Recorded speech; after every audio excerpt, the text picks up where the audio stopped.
पापा कुछ करो पापा, पापा अपने दादा बापू की शक्ति दिखाओ। पापा कुछ करो। मैं हूँ छुटकू।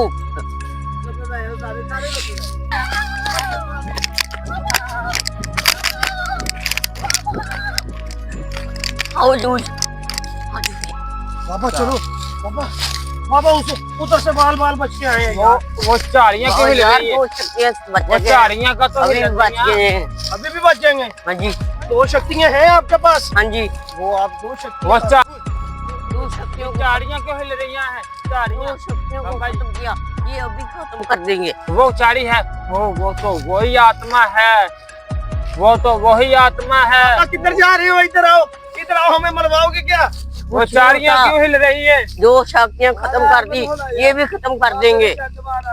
वो तो ये तो वही आत्मा है जो ये तो वही आत्मा है। उस भाई ने मारी। ये तो वही आत्मा है। पापा